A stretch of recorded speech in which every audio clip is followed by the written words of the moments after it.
Hello, everybody. This is the CircuitPython weekly meeting for February 24, 2025. It's that time of week where we tend to get together to talk about all things CircuitPython.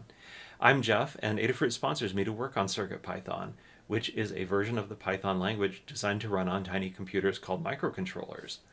CircuitPython development is funded primarily by Adafruit, so if you want to support Adafruit and CircuitPython, consider purchasing your hardware from adafruit.com. This meeting is hosted on the Adafruit Discord server. You can join anytime by going to adafru.it/discord. We have a bunch of channels that are active pretty much throughout the day due to our international community, but this meeting is held in the CircuitPython Dev Text channel and the CircuitPython Voice channel. As usual, the meeting is happening Monday at 2 p.m. U.S. Eastern, 11 a.m. Pacific time. In the notes document, there is a link to a calendar you can view online or add to your favorite calendar app. It will help you get the correct days and times in your local time zone. We also send notifications about upcoming meetings via Discord. To receive these notifications, you can just ask to be added to the CircuitPythonistas Discord role, and it amounts to 3 or 4 messages a week. There is a document that accompanies this meeting. If you're watching it after the fact, it's linked down below in the show notes. And if you're a participant in the meeting, this is a Google Doc that you can edit to add your notes. And also, when it is in the show notes, you'll find the timestamps there. So if you want to skip ahead to a particular thing and listen, that's where you're going to want to look. Yes. So back to the participating side. During the week, you can check the pinned messages tab to find the document to add your notes to if you have bug reports and status updates. So the structure of this meeting. We're going to have 5 parts. Next up is a look at all things CircuitPython and Python on hardware in the community. It's a peek at some items from the Python on Microcontrollers newsletter. The second part is the state of CircuitPython, the libraries, and Blinka. We do a little numeric overview of the whole project, focusing primarily on statistics from GitHub. It lets us look at the project by the numbers, separate from our individual status updates. But then comes the fun parts. We've got 2 round robins. The first is called Hug Reports. It's an opportunity to highlight the good things the folks around us are doing, both in the Discord community, the Adafruit forum, GitHub, wherever you're working with people who are working on CircuitPython. We want to hear the good things that you are seeing people do. Then next up is status updates. You get to toot your own horn here. You can take a couple of minutes and talk about what you've been up to since the last meeting you attended, as well as what you hope to get up to over the next week or so. And we prefer to keep those segments shorter and definitely not get into any in-depth discussions, because those in-depth discussions are the 5th and final part of the meeting called In the Weeds. If you want to have a discussion with community members, you can add your topic to the notes document, and then we will go through those in the order mentioned, and anybody who is interested in chiming in is free to do so. And that covers how the meeting goes. So next up, we are going to transition into the community news section. So we've got a selection of items here, and then I will tell you more about the newsletter that they're drawn from. Number 1, a new CircuitPython display.io class is available for displaying text that contains emoji. And there is a link to that on GitHub. I believe that one is by our very own Foamy Guy. Next up, Project of the Week was the Raspberry Pi map of Manhattan that shows subway train status. A project from Red Hat user by Capitate allows you to track New York City subway trains in real time on a 3D printed map of the island.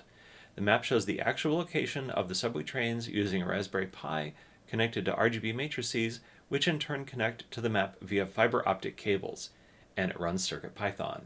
There are some links to Reddit, Tom's Hardware, and the Adafruit blog. And the last item I picked is from the section New Notes from Adafruit Playground. And this is a short note that I wrote about a new item in CircuitPython 9.2.5 and following called supervisor.runtime.display. And that's on the Adafruit Playground, so please check that out. So, what is the newsletter? It is a community-run newsletter emailed every Monday. The archives are at adafruitdaily.com/category/CircuitPython. And if you'd like to subscribe, we hope you do, you can do that at the front page of adafruitdaily.com. That subscription is separate from your Adafruit account. You can subscribe only to what you want. You can unsubscribe at any time, and it's not used for any other mailings. Anyway, the aim of this newsletter is to highlight the latest Python and microcontrollers newsletter from around the web, including CircuitPython, Python, and MicroPython. I said that it's community run, and here's what that means. You can contribute your own news or project. This could be something that you did yourself and you want to promote. This can be something that you saw through your social media. And you can do it in several ways. You can edit the draft directly on GitHub and submit a pull request. You'll need to know a little bit about Markdown and uploading image files to do that. Another way is to email cpnews@adafruit.com with a link and a little explanation of what's going on. And you can also do the same thing on some of the socials, such as Mastodon, Blue Sky, or X. Just use the hashtag CircuitPython. So yes, pull request on GitHub, cpnews@adafruit.com, or hashtag CircuitPython on your socials. And this newsletter is compiled by our very own Ann Engineer. Without her hard work every week, you would not have this email goodness in your inbox every Monday. Next up, the state of CircuitPython, the libraries, and Blinka. Scott and Tim, I hope that you can take the core and library sections, but I will get into the overall. So we have our very own Adabot, who every night digests a bunch of statistics, mostly from GitHub, and produces a report. The report covers 7 days of activity and runs sometime overnight. So things that happened today during the day are often not listed, but the 7 days before that are. So across a whole range of GitHub repositories, we had 21 pull requests merged from 16 authors. Some names that are less common, Cute Fox, Deesterhold, and Sean the IT Guy, FK Sove, Glow Digit, and Andy Bing. Thank you for your contributions, and thank you to everybody who is a more common contributor. As well, I want to thank 6 reviewers, Lemore, Dan, Tim, myself, Liz, and Scott. And a little bit later, Tim, Foamy Guy, will tell you about how you can become a reviewer, which is another great way to help the CircuitPython project, even if you are not a coder. The next overall number I have is issues. Folks open issues on GitHub about problems they're having, and sometimes we resolve them and close them. And so this past week we closed 13 issues, and that was done by 6 different people, while we had 18 new issues opened by 16 people.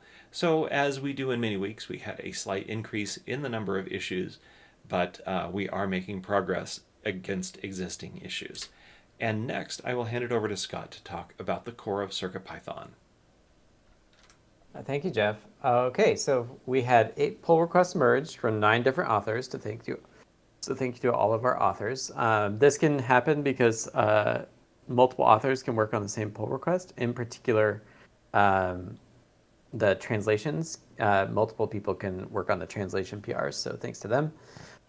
Some unfamiliar names to me, or new names: Cute Fox, Deesterhold, Sean the IT Guy, FK Salve, Glow Digit are all infrequent, so thank you to them. ADCC, Andy Bing are also, and Billy ADT are all kind of infrequent folks as well. So thank you to all of them for authoring pull requests to the core. The core is the C code that that kind of implements the Python that you see on CircuitPython. We had 2 reviewers, myself and Dan. We have 27 open pull requests at the time these numbers were taken, so we are over kind of like the informal goal of being in a single page of 25 pull requests. I don't know, we probably merged a few this morning, so we're probably back under it, but we're always around there. So if you're involved in pull request reviewing, we'd love your help to keep that number down. There's probably other stuff there that we could close because there are some that just haven't been making progress. Issues-wise, for the core, we had 5 closed issues by 4 people and 5 open by 5 people, so net even, which is good, for a total of 766 open issues. We track prioritization for issues using the milestone system on GitHub. This prioritization is largely for Adafruit funded folks. So if you're in the community, you find something, an issue that you'd like to work on and it's marked long term, feel free to do that. We're happy to support you in doing that work, but the priorities for us Adafruit funded folks match kind of like the milestones here. So 10.0 is kind of our longer term goal. 9.2x are kind of things we think should be fixed pretty soon. 9xx are things that should be fixed soon-ish, soon but not super soon. So we have 10 or 18 open issues for 10x. We have 10 open issues for 9.2x and 59 open issues for 9xx. And then we have a couple other buckets, long-term support and third-party that are kind of like very long-term things. Libraries is also that. And then there's a note in the doc that we've triaged everything, so we're caught up on triaging issues. That's the stats for the core. Thank you, Scott. And next up, Fomigai will talk to us about the libraries. All right, thank you, Jeff. This section covers all of the CircuitPython libraries. We have them split into the Adafruit library bundle and the community library bundle. So some high-level stats on those. The Adafruit library bundle right now contains 354 libraries, and the community bundle has 154. So we have a total of 508 currently. For the Adafruit ones, all of these libraries can be found on GitHub under names like Adafruit_CircuitPython_, and then the name of whatever library it is. Across all of those libraries this week, we had 12 pull requests merged by 6 different authors. Some names that are not necessarily new. All of these folks have contributed plenty of stuff before, but are not names we see necessarily week to week here. This week, thanks to Jerry, Neradoc, and Just Mobilize, as well as our other contributors who are more typically on this list from week to week. We had 6 reviewers as well. I think the same 6 called out before, so thanks to our reviewers this week. Of the merged pull requests, most of them were on the new side. The oldest one was at 22 days, and all of the rest were down at 1 or 2 days. So in terms of pull requests that remain open, we have 57 across all the libraries. The oldest one of those is getting up there at 921 days. I think that one is a draft that's in one of the repos. And then, as usual, the newest one is at 1 day. We had 8 closed issues over the past week by 2 different people, and 8 new issues opened up by 6 people, so net even on issues. And we have 690 open issues currently across all the libraries, and there are 3 of those right now that are labeled good first issues, which you can find listed over at circuitpython.org/contributing. If you are interested in getting involved in CircuitPython, that is the website where you should head. Again, that is circuitpython.org/contributing. What you'll find when you load that page by default is a list of all the open PRs for CircuitPython libraries. So these are proposed code changes, and they are waiting for a person to come along and review them, to take a look at the change and leave some feedback about if the change is good or bad, or if there's things that need to be tweaked, or whether it works or not, all of that sort of stuff. So if you do want to get involved, you can look through this list, find something that is interesting to you or that you've got hardware for, click through to GitHub, look at the code, leave a comment there on GitHub letting us know what you found when you looked it over. You can take a look for spelling, syntax, logic, anything like that. If you do have the hardware and you're able to actually try it out, go ahead and do that. And in your comment there on GitHub, let us know that you're able to try it out and what you found. Once you get comfortable with that process, if you would like to get leveled up to leave official reviews on GitHub, we can work with you to do that as well. If you want to start getting your hands dirty with some coding of your own, on that main page again, circuitpython.org/contributing, along the top, you can click over to the issues navigation link. There you'll find a similar looking list of links over to GitHub, but these ones are issues. They don't have a proposed change yet. They are waiting for a person who is interested in actually coding up that proposed change, whether it's a fix to a bug or a new feature or some enhancement. So in these ones, the beginning of the process is pretty similar. Look through that list, find something that catches your eye that's interesting to you or that you've got the hardware for. Click through to GitHub, read up on what the issue is, and then you can submit your own pull request to try to resolve that issue. If you need help with Git and GitHub, we have a Learn Guide that covers the process of contributing to CircuitPython and the surrounding projects. We also have folks who are around throughout the week on Discord who are willing to help you out. So if you would like to contribute, whether that's reviewing or submitting your own code as a PR and you're having trouble with any part of the process, please come say hi on Discord. Let us know what you're up to, and we will be happy to help you out. In terms of library updates for the last 7 days, I'll leave you with these. We had new libraries, the display emoji text library mentioned before, as well as the DAC X578 library, and there are a couple of updates which you can find listed here in the note stock if you're interested in those. And that's what we've got for libraries this week. Thanks. Thank you, Tim. And to round out this section, we have some statistics about Blinka. Blinka is a compatibility layer that lets you run CircuitPython code on single-board computers, such as the Raspberry Pi series, as well as a bunch of others. We did have a little bit of activity with one pull request merged by one author and one reviewer reviewed that. There are 21 open pull requests across the Blinka repositories. Issues-wise, there were 0 closed issues and 5 issues open by 5 people, leaving 148 open issues, and the number of supported boards stands at 146. And I believe that this week the recently added Blinka repositories that I've been working on, such as RP1 PIO and PIO Matter and the Pi5 NeoPixel, would be reflected in this list. So I'm happy to see that resolved. There have been a couple of months going by where I've had to note that this wasn't including the new libraries. But apparently those libraries had no activity. So there you go. But that wraps it up for the state of CircuitPython, the libraries, and Blinka. And as I said before, now it's time for the first of 2 round-robin sections called Hug Reports. Hug Reports are a chance to spotlight the people around us in the community who are doing good things. And just to show you how it is done, I will start out, and then I'll go down this list in the order it is here, so Dan will be up next. I wanted to thank Justin for taking on another round of network API improvements. I want to thank Cooper and Gambler for their plans, for working on their plans for the audio subsystem in CircuitPython, and of course a group hug. All right, Dan is up now, and then it will be Tim. Okay, also, I'd like to thank Justin for all the work that he's been doing on getting rid of secrets.py. All right. Thank you, Dan. Next we have Foamy Guy and then Jerry. All right, thanks, Jeff. Hard reports for me this week. Thanks to Neradoc for diving into the guts of the PNG decoding inside of image load and submitting a fix for an issue with with indexed PNGs that have filters other than 0 on the scan lines. It was super deep in there, and I really appreciate the help resolving it. Thanks to you, Jeff, for the changes to supervisor.runtime display. I think that's super cool that we can have them live through BootPy and stuff like that now, so I'm excited to use that. And then lastly, echoing what has been mentioned before a few times, thanks to Justin for working on the secrets.py cleanup. Not super glamorous, but very appreciated and helpful, so thanks for that. All right, thanks, Tim. Next up is Jerry, and then I'll read notes from Justin. Yeah, hi.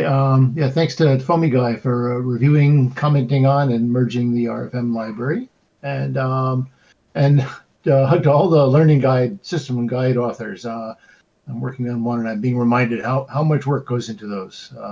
So appreciate everything people do for that, and a group hug to everybody else. All right, Scott, you're on deck, but I'll read this hug report from Justin, who wants to thank Dan H. for reviewing my pull requests for removing the reference of secrets everywhere. All right, now we're on to you, Scott, and I'll round it out by reading a note from Tyeth. Thanks, Jeff. First, a hug to C. Grover for their Chime library. I'm using it in my gardening game, and I think that was the right call, so thanks for making that available. Hugs to Cooper, Jeff, you, and Grambler21 for working on audio stuff. It's awesome that it works. And then you mentioned this in our internal meeting, Jeff, and I just wanted to highlight it here. Thank you for hosting all of the community meetings. This is the last one that you'll be hosting for a while, at least. So thank you. True, yeah. Is that the Windchime library of C. Grover's that you're talking about? That's right, yep. That is Windchime. so cool. I love that library. That's one of the Yeah, things that like spurred me to want to do more synthy stuff. yeah, Anyway. it's super neat. I have it where you plant plants and the plant that you plant tells you which tone Uh-huh. is like in your chime. So that like as you plant different plants, the chimes that you get, the more plants you have, the more strikes you have, so that the more noise it makes. But then also like the tones change based on what you planted too. I think it's cool, and it's like it was nice and off the shelf, and Hmm. yeah. So thanks to Seeker for that too. Very neat. All right, and finally, I have a note from Tyeth, who sends a hug report for Justin and Dan for the ESP Secrets work. That concludes hug reports and brings us to status updates. In status updates, we take a moment to talk about our last week's work and what we see in the week ahead. And if you're away from the meetings and don't make it every week, you can expand a little more in the time dimension if you like. Once again, I'll start off and then I'll call on folks in the order things are in the document. So Dan will be up right after me. I have to fess up that all my activity last week was in Arduino land. I worked a lot on support for the HSTX video peripheral of the RP2350, including a very snazzy text mode that I'm quite proud of. This is still building on a library by Michael Bell on GitHub, but I added my own features to the text mode, and it does a lot more cool stuff now. I ported a CPM emulator that I did last year on a pair of RP2040 microcontrollers to now run on a single Metro RP2350. Originally, a separate microcontroller was needed for the USB part and for the HDMI part, but now those can both run on a single microcontroller because the HSTX peripheral doesn't need as much help, basically. So I'll be updating the Learn Guide, the existing Learn Guide, with some notes about how you run this on the Metro RP2350 instead of the multiple boards.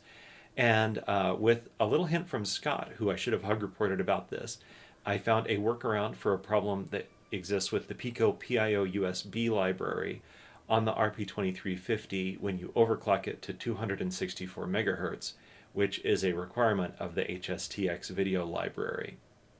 And it's not a good fix, it's a workaround, but it got me unstuck and let me work on that CPM emulator. My activity this week will probably remain in Arduino land. There's a existing emulator called MCUME that emulates a number of kinds of classic home computers and 80s video game consoles.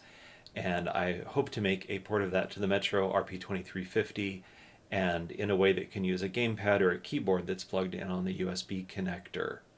And then, as Scott was alluding to, I'm 5 weeks away from the conclusion of my defined Adafruit work. As I mentioned, and a lot of you probably know back when we were talking about CircuitPython 2025, I'm kind of wrapping up the part of my life where I'm going to be working for a defined number of hours each week for Adafruit, take a big vacation. I'll come back and in the fall hope to pick up some projects here and there and spend time with the community because this is a great community and I'm proud to have been a part of it and I'm proud to continue to be a part of it.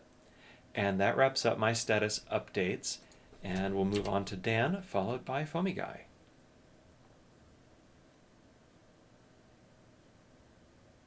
All right. So what I've been doing for the past week is mostly working on getting the Nina FW firmware. That's Wi-Fi and BLE firmware that's used on the Airlift coprocessors, which are all ESP32s, and getting it to run on ESP IDF 5.x. Currently, it's running on 3.3.1, and really like to update it to get bug fixes and new features. So it's a lot of work. It's a very strange piece of software. It sort of takes a few pieces of Arduino and some custom libraries that are written in an Arduino style and then compiles those with the ESP IDF. So I've added ESP IDF as a submodule. It used to be manually set up. I've added Arduino ESP32 as a submodule. Actually, I probably didn't. That's not true. I forget. Didn't need that after all. And right now I'm just getting the thing to compile and updating which files that have changed, for instance, because between 3 and 5, a lot of file names change. etc. It is true that I'm using Arduino ESP32. I forgot. Yes, because I need some of the wrappers that the Arduino ESP32 board support package puts around ESP IDF calls.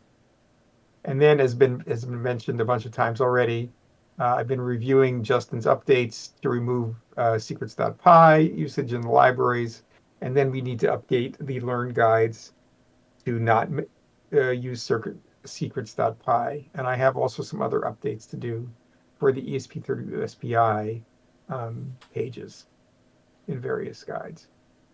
All right. Thank you, Dan. I will rewind 1 second to my own report.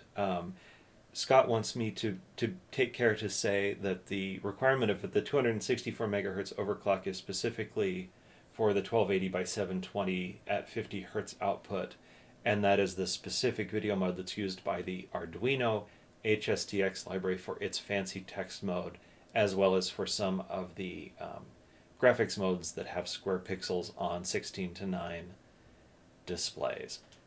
With that out of the way, Jerry is on deck, and now Tim, we'd love your status report. All right, thanks, Jeff. I have been working on removing the older 8.x compatible display I/O code from the libraries in the bundle. Last week, I dove into an issue with image load where it was not rendering certain PNGs the right way, and figured out the root cause to that was specifically indexed PNGs with scan lines that use non-zero filters. There's a lot going on inside of PNGs, I have learned, and that specific thing wasn't implemented in image load, but is now. So we can render all the emojis now, which is super cool. Speaking of which, over the weekend, I have improved the emoji text library some. I've added support for changing the color of the text. I've added support for updating the text without having to create a new object. And then on the updating, I also did another pass to make it a bit more efficient by caching the bitmaps and tile grids from the previous text and then reusing them when you go to change the text if any of the characters are the same. That way we don't spend time blitting the same bitmap over and over again if we already have it. And other than that, this morning I wrote some code for a new project on the round display that will be a compass, and I was pretty stoked that I managed to get it rotating super fast by using bitmaptools.rotozoom and then specifically rotozooming an empty version of the thing that I'm rotating rather than just filling the bitmap with empty pixels. So I'm kind of only painting over the parts that I want to change, which sped it up quite a bit. So a little tip if anyone is doing bitmap work, but that's what I've been up to. Thanks. Thank you. All right, next, we're ready to hear from Jerry. Excuse me. I'm working on a long overdue guide to the RFM library, which is a new library that combines and enhances the existing RFM 6.9 and 9x libraries. And fortunately for anybody who wants to try it out, the only change to existing code that you made is to import the new correct name. So there's really only one line change needed to existing code, but there are lots of new features that the guide will be focusing on. So that's what's keeping me busy. Thank you. I will read some notes from Justin, and then we will hand it over to Scott to round out this section. So Justin writes, I created a new ESP32 SPI Wi-Fi manager to not take in secrets and added a warning for when you use the old one. Updated a few libraries that reference the old ESP SPI Wi-Fi manager that didn't need to. Cleaned up the portal base to warn when using secrets, and updated it to handle the different names of AIO keys that have existed. And finally, cleaned up all the Adafruit I/O examples not to use secrets. All right, and Scott, what have you been up to? Oh boy, I'm in the USB weeds. So we've had some reliability issues with the PIO USB host code, and I identified one issue where it wasn't accounting for different CPU speeds or like how long CPU cycles or like how quickly code executes. So I'm working on adding timeout tracking based on cycle counting, which will know how many cycles run based on the CPU speed. So that should give us kind of like CPU speed agnostic timeouts. And it will also adjust for whether the packet is low or full speed, because we need to wait longer if it's a low speed. So I'm deep in those weeds. I just started back on it, so I'm glad I didn't forget to talk. The other thing to note in terms of planning for when I'm going to be out in 2 weeks. So we go to Japan 2 weeks from tomorrow. And there's a little bit of funniness, so I will be working on the Monday before that, but not the Friday. So out the 7th, but in the 10th, and then out the remainder of those 2 weeks. I'll be back the 24th. And then for even longer term, I think it's about 6 weeks or so, 5 or 6 weeks after that before I go on the rest of my paternity leave. So yeah, that's I'm hoping to get USB PIO host solid so that the Fruit Jam can just talk to USB devices. I hope you have a blast on your Japan trip. I went in 2019, and it was really one of the top trips I've taken. So also, I hope you'll share some pictures with us. I'm excited. All right. It's going to depend on the kids. Yeah. Yeah, I did not Bringing have two small kids, but any yeah. kids I was traveling with, so made things a little easier, but you'll do it. It's You'll have a good I time. think it's a pretty easy place to visit, and that's why we decided to go. Yeah. All right. Well, that wraps up status updates. The final section, when we need to have it, is called In the Weeds. It's an opportunity for long form discussion and anything where we are looking for kind of a community consensus or community knowledge. And although Jerry had originally written in a topic, they just amended it to say answered. No need to discuss. So thank you, Jerry, and thank you for Dan, who asked and answered that question in the weeds. And with that, I will move on to the wrap up section and make sure I get all the right verbiage here. I'll scroll to my running the meeting notes. So this has been the CircuitPython weekly meeting for February 24th, 2025. A big thank you to everyone who participated, and a big thank you if you're listening after the fact. We go through the effort of recording this, uploading it to YouTube, and from there to some podcast services. And if you're listening now, that is why we did it. If you want to support folks like me, folks like Scott and Dan and Tim, who work on CircuitPython, consider purchasing from the Adafruit shop at adafruit.com. The video of this meeting will be released on YouTube, like I was just talking about. That goes up at youtube.com/Adafruit, and the podcast goes up on major podcast services. There's also a way to add it to any other kind of RSS or feed reader. Just ask us about that. The URL is somewhere. Anyway, it's also invariably featured in the Python for Microcontrollers newsletter. Once again, visit adafruitdaily.com to subscribe. The next meeting will be held next Monday, March 3rd at the regular time of 2 p.m. Eastern, 11 a.m. Pacific. And for those of you who know, the American time change is not next week, but it is soon. So if you are following different daylight saving time rules, it is an especially good time to find that CircuitPython meeting calendar so that you see the meeting time in your correct local time zone, no matter where you are. Another way to hear about the meeting and changes to the time of day are by being added to the CircuitPythonistas role on Discord, which is also the role you need if you want to speak during the meeting. And with all that out of the way, I just want to say I hope to see all of you next week, and thank you again to everybody.